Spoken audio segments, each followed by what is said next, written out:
Hello guys, welcome you all to my YouTube channel. In this particular video, we're going to discuss about stock market, business, finance related news. So let's get started. So the first and the most important news is about the Sensex and Nifty. If you just look at the Sensex and Nifty, both were at the all-time high today, but both were kind of flat. The stocks which performed really well of Sensex and Nifty were the Tata Motors, Maruti Suzuki, Mahindra and Mahindra. So the automobile sector performed really well today with going by 4 to 5% up today. Even Tata Motors gone by 4% up, Mahindra and Mahindra gone almost 4 to 5% up, and Maruti Suzuki also gone by 4 to 5% up. At the same time, the IT stock didn't perform that well, and IT stock was quite down by 3 to 4%. Okay, that was something the story of a stock market today, where automobile stocks were going up and IT stocks were going down. Now, as you can see, Sensex and Nifty are at all-time high. Sensex has touched 60,000 for the first time, and it is a really big thing. Even many of the investors celebrated that landmark because it's really big thing, to be honest. Okay, touching a 60,000 mark. That's some of the things which I want you people to know so that you can take much better decisions. So the first of all, Sensex, okay, so I've written some of the facts. So first of all, the Sensex has gone from 55,000 to 60,000 in just 28 sessions. In just 28 trading session, it has gone from 55,000 to 60,000, means gone by 10% in just 28 days. That is really fast. Okay, at the same time, Sensex is at Sensex has grown by 25.75% this year, and Nifty has grown by 27.69% this year. PE, basically price to earning ratio, basically it shows that how much expensive a particular thing is. Okay, how much times more the people are paying for that particular thing, how much overvalued that particular thing is. Like for example, the earning of the company is 10 rupees, but for that particular 10 rupees, if the PE of that particular company is 20, then you are giving 200. That is what the PE ratio is, basically price to earning. What is the price you are giving for that particular earning or for that particular profit? That is what price to earning ratio is. I want to tell you some of the facts. Price to earning ratio of Nifty and Sensex is at 24.5 and average is 21.03. So definitely it's above the average. So definitely both Sensex and Nifty are at a premium, and if you just look at, even if you just compare with the Asian markets and markets across the world, the RSI of Nifty is highest. That is something which you people need to know. Now, what is RSI? RSI is a technical tool. You just understand one thing: the market is bit overvalued. Indian market is bit overvalued, and I will not be shy to say that it is little bit highly overvalued, to be honest, because 60,000 reaching in just 28 trading days is really fast. So on this particular thing, I read lots of article and I found some of the article. First of all, the one of the statement from the C Wood. C Wood is the head of equity in Jefferies. He said that Indian stock market are highly overvalued, and he said that there is a little bit correction can be seen in the stock market, but he also said that over the years stock market of India is going to grow. He estimated that the stock market of India can touch almost, basically Sensex can touch 1 lakh level in the next 5 years. So definitely if you are a long-term investor, investing for 5 years, investing in the SIP through SIPs in mutual funds, or investing in the stock through SIPs is totally fine. Just go with your investment, just analyze your funds whether they are doing well or not. That is something which is important, that your fund should give you much better return, at least in the bull run, and just do that thing. In the next 5 years stock market will definitely be at a good position. So as a long-term investor, you should not be much worried. If you are someone who is a short-term doing the swing trading, or for a short term you have purchased some of the stock, I personally think, because I have done that little bit profit booking should be done, and that is not something I am saying. Even when the Nifty will touch at 18,000 level, many of the profit booking might take place. At the same time, there is a Evergrande issue as well. Okay, now people might say that it might not hamper much in the Indian stock market and everything like that, but some impact will be seen in the Indian stock market if the issue get accelerated. So definitely the time will only tell us the everything, but I personally think internally as well, in Indian stock market, I personally think there is a little bit chances of correction to happen. That is what my personal view is. So if a stock market goes a little bit down, if the Sensex goes down, if a Nifty goes down,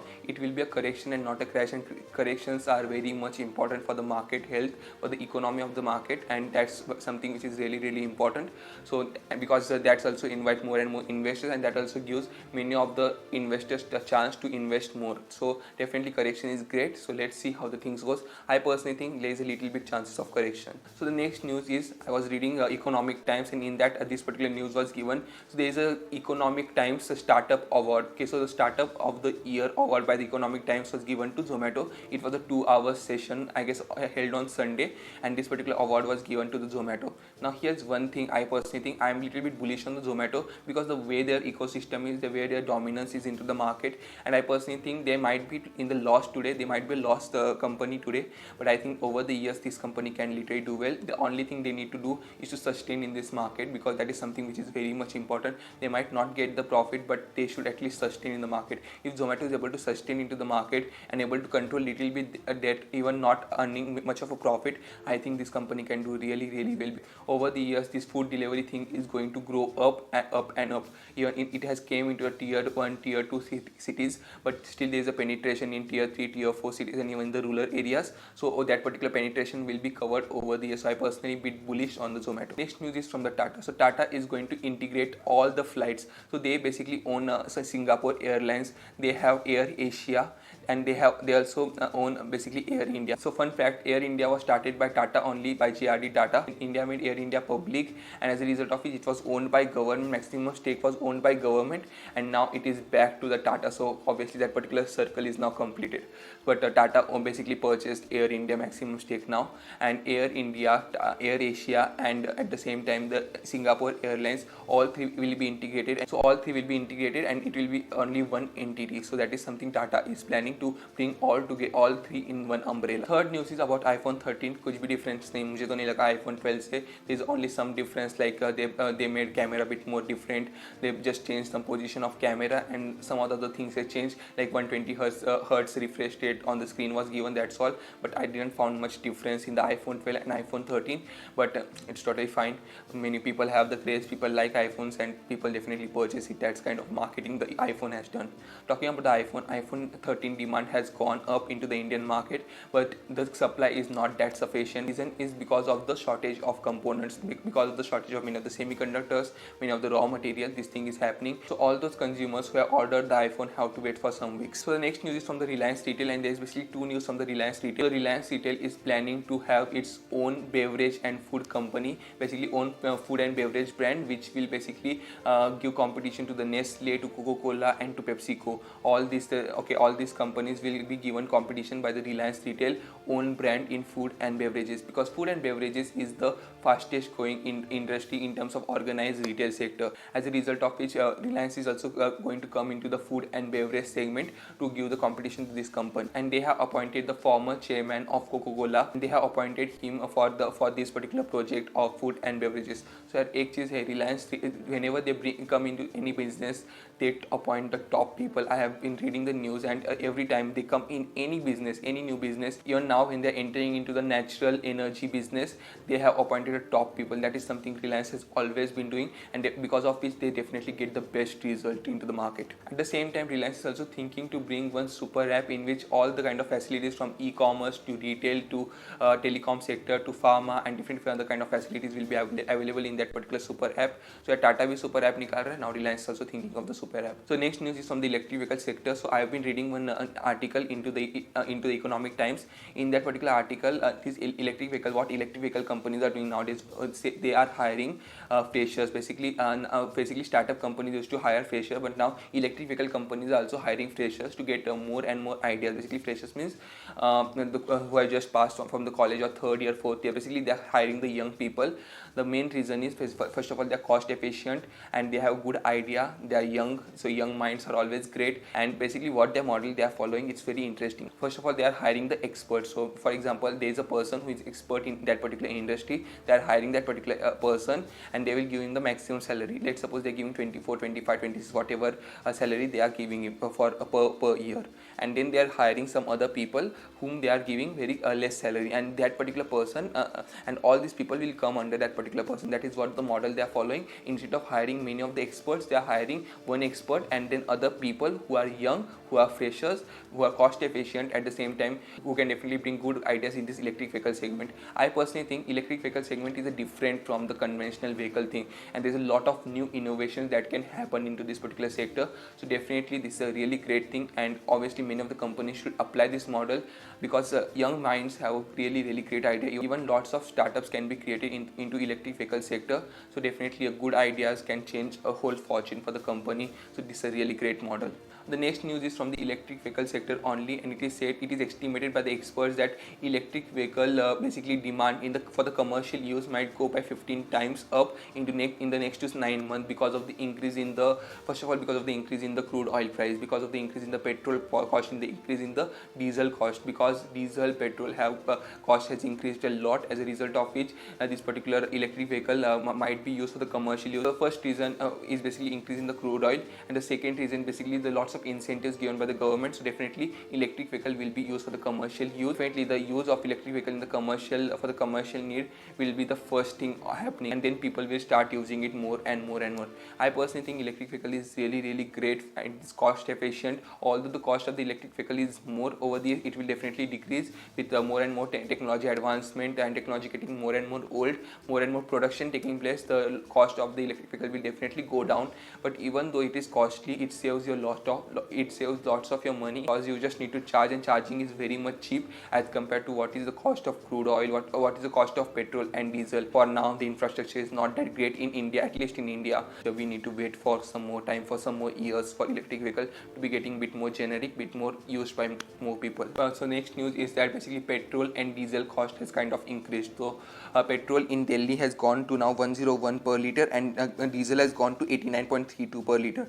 And the main reason behind increase in the petrol and diesel cost is basically international market. The crude oil cost in the international market has gone up, as a result of which petrol and diesel cost has also gone up in Indian market. The main reason of increase in cost of crude oil, basically demand has increased of the crude oil and supply is not that sufficient, as a result of which the cost is increasing. This is a simple economics. Okay, demand going up, supply less, cost increase. That is what the economics tell you. Okay, the next news from the HDFC Bank. HDFC Bank is a top bank in India. If you just look at many of the parameters, it shows that HDFC, Kotak, these are the top banks in India. So this particular news is HDFC is now going to expand their network into the rural areas. They are going to open 1 lakh plus branches in different rural areas. They're going to expand their network. So for now they are available in only 1 lakh villages in India. They are going to expand to more 1 lakh villages. Definitely it is great thing, because it will definitely be beneficial for the beneficial for HDFC. At the same time it will provide rural employment as well. So let's see how this thing goes. Next news also from the banking sector. Here, as I said, that HDFC is expanding themselves. Now many of the small banks do not have that much amount of revenue, that much amount of capital to expand their network. So what they are doing, they are basically kind of doing the partnership with other fintech companies, and with the fintech company, with the help of the fintech company, they are advertising their services and they are selling their services, basically reaching to their consumer. The next news is from the ICRA. ICRA is basically Indian rating agency, which kind of give the rating to a different company, give the rating, tells the predictions for the economy of the country and anything like that. So previously they estimated that Indian GDP will grow by 8.5%, but now they have changed the estimation to 9%. They said that vaccination has done pretty well. Consumer over the years demand has increased. Now the economy is kind of opening, so Indian economy will grow by 9% instead of 8.5%. The last and the final news is kind of a turn around. Okay, so you might have heard many of the experts saying that insurance, invest into the insurance sector will do well, because obviously the need and the demand of the insurance sector was kind of increasing. And definitely if you are someone who do not have the insurance, go and purchase the insurance. Very important. So first of all, what is happening, insurance sector is kind of getting hit badly by the because of the COVID-19. So what happened after the first year, many people started getting the insurance. So definitely at that time insurance company got really great benefit. But the second wave kind of was unpredicted in India. At least it was kind of unpredicted. It came like many people didn't expect it this much badly. Second wave will come in India, because of which many of the COVID claims came at this. Because of this, the insurance sector hit badly because of the second wave.